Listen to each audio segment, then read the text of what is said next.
Welcome. I am Sister Who.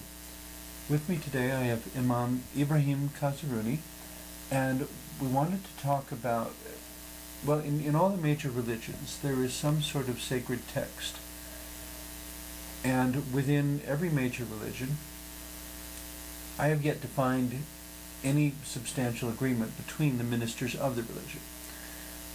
But in general, some of them take a more literal interpretation of their text, and some take, I suppose, a non-literal interpretation, allowing for more poetic interpretation and more allegorical or metaphorical readings of the text. I'm not prepared to say that either one is right or wrong. Different things work for different people, but I was hoping in the next half hour we could discuss some of the pros and cons of each approach. Well, you are right in having, in any faith, having this continuum in which you can call the two extremes literal and non-literal interpretation. But the reason for being in such a position is the fact that we are separated by distance from the original point of, say, inception and the birth of a particular faith. In Christianity, for example, if we were to go back to the life of Jesus, if he were to be around now, the idea of literal, non-literal interpretation will simply cease to exist. Why? Because the messenger is there, he will explain exactly what he wants and how the faith was revealed to him, and there will not be any debate as far as should it be literal or non-literal.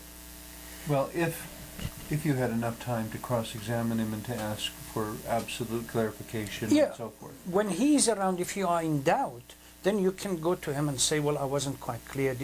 Did I understand you correctly? Yeah. Did you really explain exactly X, Y, and Z?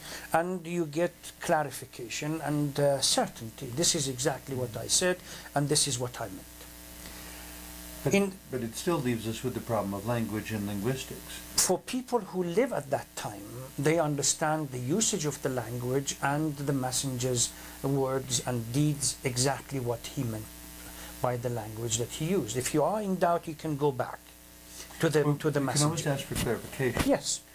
But I find, even with people who grew up in the same town as me, even if we were together for 12 years through public grade school and have kept in touch ever since, and that still, even two people living right next door to each other will use words in slightly different ways. I understand that the linguistic usage, but what I'm trying to point out is that if the messenger, the founding figure of the particular faith, was available now, we would not have had any debate as far as what we call literalist interpretation of one's word or text and the other extreme non-literalists. Mm-hmm. You could always go back to the founding figure and say, explain yourself exactly what you want. Mm-hmm. The language will be used and the person would explain, and I have doubt, I will ask again and clarify it. Mm-hmm. In the case of Christianity, we have nearly 2,000 years between now sitting and looking at the scriptures and trying to interpret them with the time of the founding figure of Christianity. He is absent. And language has changed.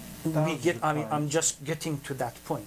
We are left with the scripture that people claim to have come from him or related to him. And in this time, the 2 millennium, language has changed. Interpretations have come in.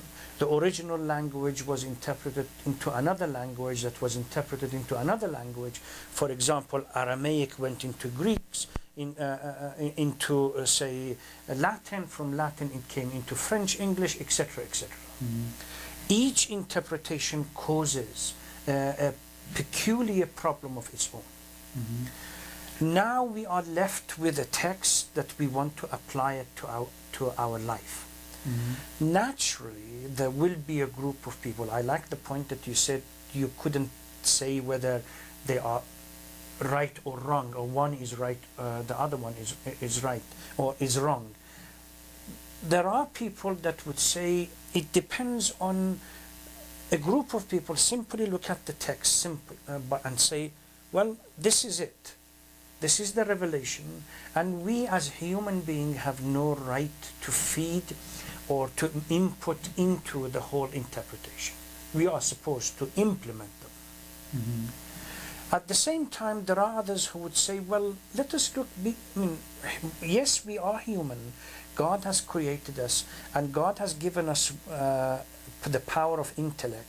We know that these texts, whether Christianity 2,000 years ago, or in the case of Islam, was revealed 1,400 years ago, to deal with a specific problem that existed at that time. There were contexts.